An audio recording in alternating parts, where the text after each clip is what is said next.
Bem, então, dando continuidade ao nosso treinamento de PCP, meu nome é Leandro e agora eu vou mostrar para vocês como se criam alguns cadastros necessários para que o PCP aconteça, para que você possa chegar ao ponto de cadastrar um produto e, na sequência, cadastrar uma estrutura nesse produto.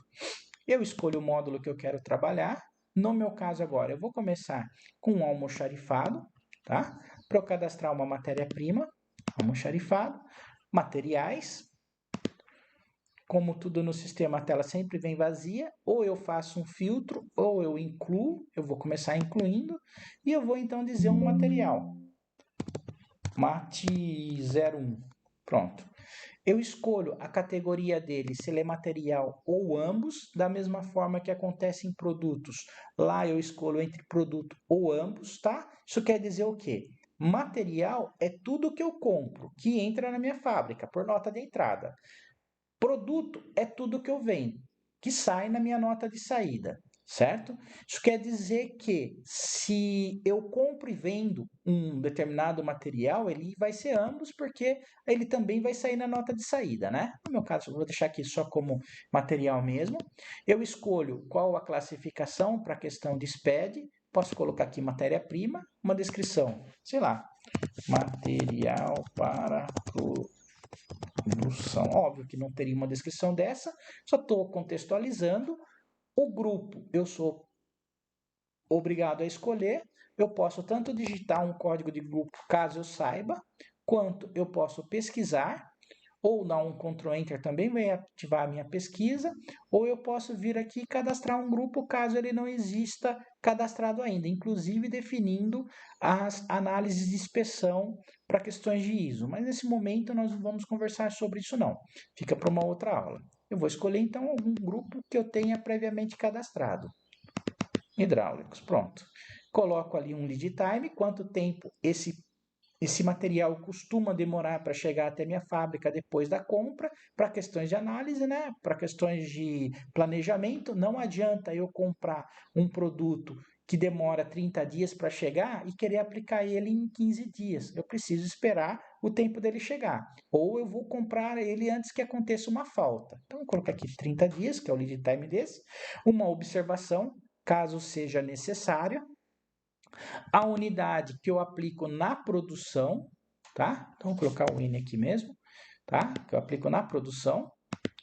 A unidade que eu costumo comprar, às vezes eu aplico em metro quadrado, mas eu compro em quilos, ou eu aplico em metro linear e eu compro em quilo também. Enfim, vai depender de cada caso. Um caso, para a gente não se complicar agora, como é um treinamento inicial, a gente vai usar unidade por unidade mesmo.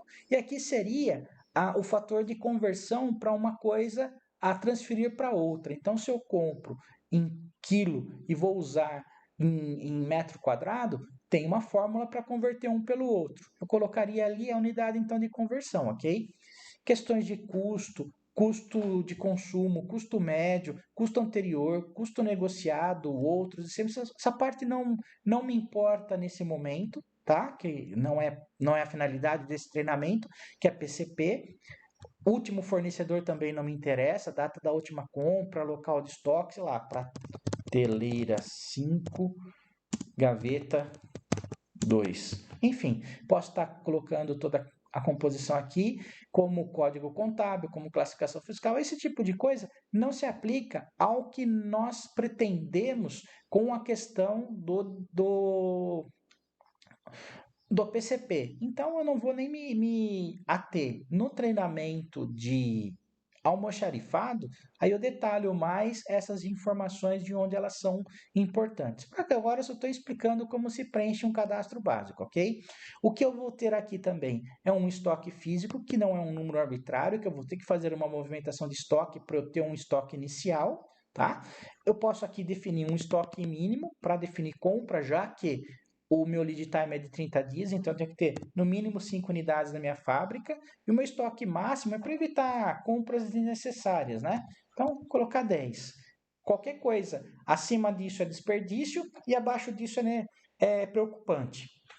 Eu vou ter nesse painel também, só porque eu já estou explicando, algumas grandezas. Então, como eu falei, o estoque físico desse produto, que eu vou obter através de uma movimentação, uma nota de entrada, ou aí eu tenho a necessidade, é o que eu já preciso desse material para fazer a produção do que eu tenho já aportado na minha fábrica, então automaticamente o sistema pega tudo o que foi necessário para se fazer a minha produção e que dependa desse material, indica aqui como necessidade, tá? Reserva, ele vai reservar automaticamente também todo o material que eu precisar, tá? Então, se eu tenho uma necessidade de 3 unidades, ele vai reservar 3. Mas vamos supor que eu tenho uma necessidade, e eu tenho um estoque de 10, né? Vamos supor que eu tenho uma necessidade de 20 e eu só tenho 10, ele vai reservar só os 10. A necessidade é 10 e a reserva vai ser, a necessidade, perdão, é 20 e a reserva é 10 no meu contexto. Estoque disponível é o que eu tenho para ser utilizado sem a compra, tá? Depois eu vou detalhar também como a gente controla isso daí. O que eu já tenho colocado em pedido de compra nos meus fornecedores, o que eu tenho em solicitação de compra, que é o que eu preciso para atender todas as minhas necessidades, e depois a gente vai contextualizar isso no treinamento mais específico de almoxarifado. E o estoque virtual é a composição de tudo isso e com tudo que eu posso contar na minha fábrica. Então, por exemplo, se eu tenho uma necessidade de 10, meu estoque está zerado, tá? Eu não reservei nada, porque eu tenho uma necessidade de 10 e eu não tenho estoque. Disponível vai ser 0. E eu coloquei um pedido de compra de 50. Estou contextualizando, tá? Então, meu pedido de compra é 50. E eu não tenho nada, eu preciso 10, o meu estoque virtual é 40, porque eu já estou desconsiderando o que eu vou precisar para atender a minha necessidade de fabricação, ok? Solicitação de compra é o que eu já foi disparado ao comprador para ele eventualmente providenciar a compra. Nem sempre ele já fez essa ação, mas não adianta eu ficar solicitando algo que eu já pedi. Se eu já pedi para comprar, eu preciso de 10 e eu solicitei 10, não adianta eu solicitar 10 amanhã de novo, porque aí minha solicitação passa a ser 20, ok? A gente vai ver isso no treinamento mais específico de almoxarifado. Bom, eu cadastrei então meu produto, perdão, meu material, né? Que é o que eu compro. Outros cadastros que são importantes para mim, para o PCP, vão estar na aba de PCP, o cadastro do próprio produto que eu vou fabricar, cadastro de setor. Setor é onde eu tenho para passar a minha produção. Então, por exemplo, eu posso ter um setor de envelopamento, um setor de fresa. Eu nem sei se já tem esses setores cadastrados, tá? Mas enfim. Mesma coisa para equipamentos, tá? São os equipamentos que eu tenho na minha fábrica. Então, por exemplo, eu posso ter fresa 1 local barra cão principal. É um equipamento ativo, tá? O setup desse equipamento, tá? Em minutos, o custo desse setup, a quantidade máxima de unidades para cada setup e o custo hora. Muita coisa bem específica, tá? Então, mas o setup é por peça. Aqui é uma representação padrão, uma média de como eu preciso para disponibilizar a máquina. Então, eventualmente, antes de começar a trabalhar, eu tenho um setup de máquina que é verificar se os rolamentos estão ok, enfim, que não depende da minha peça, depende exclusivamente da máquina, né? E o custo hora dessa máquina eu coloco aqui, sei lá, R$ 120. É um exemplo, né? Um código de barra para eventualmente sair nas ordens de produção ou de fabricação ou de serviço o código da minha máquina, eu vou para poder ser lido através de um código de barra e assim evitar que se tenha que ficar selecionando a máquina manualmente. Eu vou colocar aqui um código, sei lá, fresa 01060. Estou contextualizando, isso vai gerar um código de barra dessa forma na hora de eu imprimir minha OF e assim por diante eu posso cadastrar outros.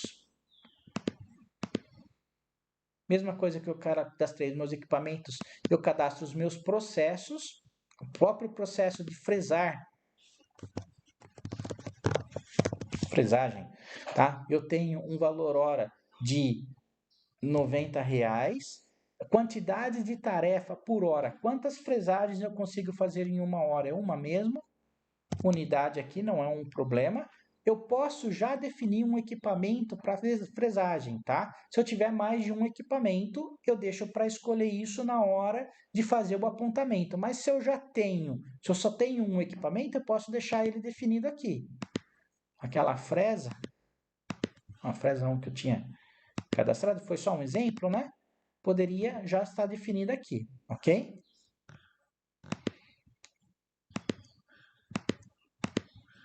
Bom, aí são todos os cadastros primários auxiliares para que eu possa definir uma estrutura. A gente já viu na aula onde eu crio uma estrutura como eu uso esses equipamentos, esses procedimentos e por aí afora. Agora eu vou também ensinar como cadastra uma estrutura de produto, mas isso vai ficar para a próxima aula. Então, até mais.